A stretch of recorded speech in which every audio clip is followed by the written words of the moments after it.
Max Verstappen is a driver who is always able to get the most out of whatever car he is given and basically seems inevitable to win races at any time throughout this Formula One season. But let's dive into the Emilia-Romagna or Imola Grand Prix, which is what I will be referring to it as. And as has been the trend this year, this race was won on the run into turn 1 and through turn 1 itself. Piastri qualified on pole, Verstappen was in P2, Russell P3, and Norris, who undelivered a bit, was in P4. And the race start was pretty simple. Piastri got a good start, Verstappen got a badish start, and Russell got a pretty good start too. So you had Piastri and Russell on the inside line, and Verstappen was on the outside line. And going into turn 1, Piastri had a decent gap to both drivers and braked quite early and conservatively, which would be fine, except he left a car's width on the outside, and Verstappen took his opportunity on the grippier racing line, braked really late, and pulled off a brilliant move around the outside of Oscar Piastri. Hindsight here is great. If we were in Piastri's shoes and we knew what was going to happen, we of course would brake later and cover that outside line.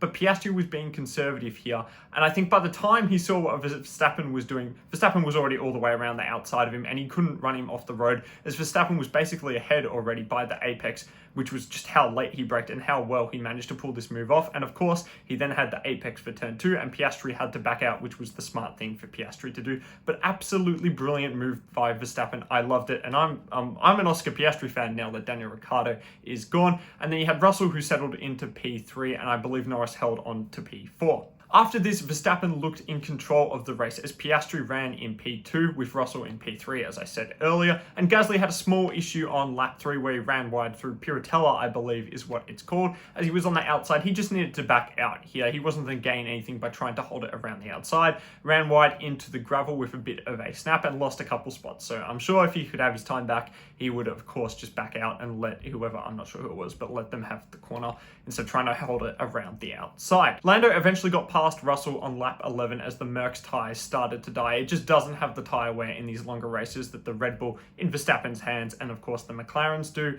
So he dropped behind. Norris was now into P3, and only a couple laps later Piastri decided to box for an undercut on Verstappen. However, he was put way back in traffic here, and he basically couldn't make any gains on the net lead. He was making his way through the traffic, slowly might I add, but the net lead that Verstappen had over Piastri just wasn't going down, as Piastri kept having to overtake cars in traffic. And this is where a two-stop versus a one-stop comes in. A two-stop might be faster on paper, but in reality it might be slower, because the net time might be quicker, but that doesn't take into account you having to overtake cars and perhaps getting stuck and losing time. So at this stage, the one-stop did look like the better strategy, and you had Verstappen and Norris stay out basically at this stage and played the one-stop strategy, whilst Piastri was having to make his way back through traffic, who by this stage had basically committed to a two-stop strategy. Ocon then retired on lap 29 on the run into Piratella, which triggered a VSC, which Verstappen benefited from massively as he was still out, as he got pretty good pace at this stage. Unfortunately, Norris had pitted the lap before. I say unfortunately in terms of the context of the overall race strategy, so he missed out on the VSC, and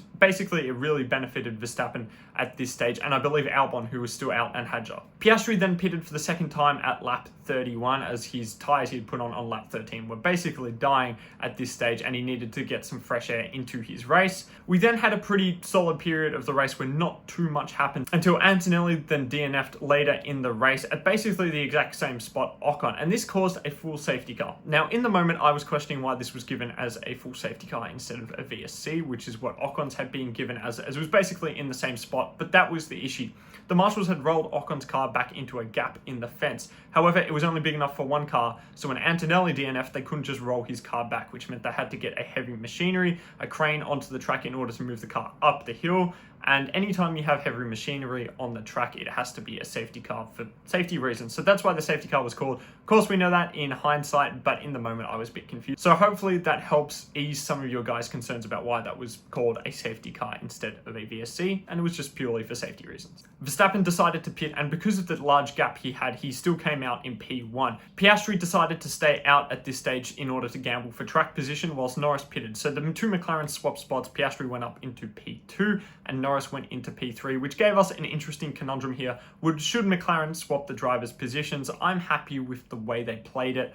I think the only place Verstappen was going to be vulnerable was on the restart, and you can't swap positions before the restart occurs. So I don't think that swapping them would have actually changed anything. Verstappen's was too quick. The the Red Bull was just so much quicker than the McLaren this race. You look at that first stint between Norris and Verstappen once they were running 1-2. Norris made up maybe half a second over the course of that 15-lap stint. So there just wasn't any difference in lap time between the two cars. So whoever had clear air was going to have an advantage, which was why if a move was going to be made, it was only going to be made on the restart, and you can't swap spots before the restart. So all in all, I was happy that McLaren let the two McLaren drivers race. But yes, Verstappen got a great restart as per, basically expecting that from him, and drove off into the distance, which left Piastri to try and defend from Norris. Norris put a great move around the outside into turn 1. The McLarens got very, very close together as Piastri took a lot of curb in order to avoid getting close to Norris, but unfortunately that curb sent him off, and they nearly did touch, but fortunately they didn't. It was a great move by Norris. Piastri tried his best, but just didn't have the tyres to defend. And from that stage on, that's how they finished in 1-2-3, Verstappen, Norris, Piastri, and we've got a really interesting battle for the championship on still. The other incident I want to touch on quickly is the Leclerc versus Albon incident, where basically Leclerc was on the inside into the Tamburello chicane. Albon tried to move around the outside and was forced wide off through the gravel. Ferrari decided to swap the positions back here to avoid a 5-second penalty, which was the smart thing to do. I don't think he would have got a 5-second penalty. I don't think Albon was ahead. And if you're not ahead when overtaking around the outside at the apex, you're not entitled to racing room. So I think Leclerc would have been fine, but Ferrari were just playing it safe because a 5-second penalty would have dropped him behind a couple more cars because the safety car had condensed the field. So I'm happy with Ferrari's decision, even though I understand Leclerc's frustration at this. But once again, Verstappen absolutely dominated this race. The Red Bull had supreme pace in his hands. So he should be very happy with the way he executed, as this race was won on that overtake in turn 1, which was absolutely brilliant.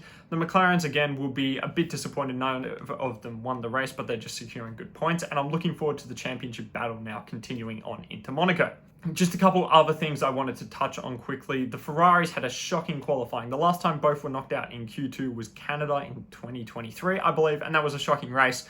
But fortunately, both Ferrari drivers recovered well, and the team did well. I think I enjoyed their strategy choices here to run long, and it really put their drivers in a good position. So the Ferrari drivers will be very happy with Hamilton finishing in P4 and Leclerc in P6, I believe. So yeah, great recovery drive from them. And of course, great stuff from both Williams drivers. Albon got the better paying finish, but I think Carlos was probably the faster driver this weekend. He was one of the two stoppers. The field basically split in half. You had 10 drivers try the two-stop, 10 try the one-stop, and the one-stop was the better strategy. But he did well to climb his way back up into the points to finish 8th, I believe. So he'll be very happy with that. And the final 2 points paying positions went to Hadjar, who is just, again, delivering in that RB at the moment. So he'll be pleased.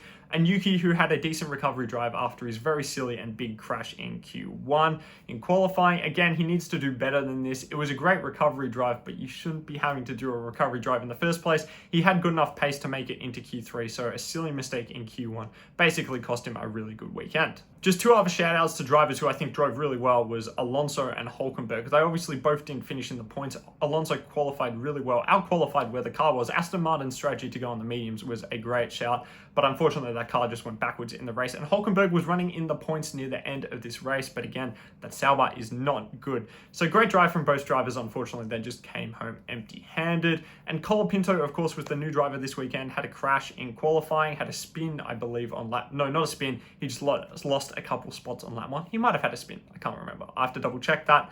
But he had a pretty anomalous weekend. He'll be looking to bounce back.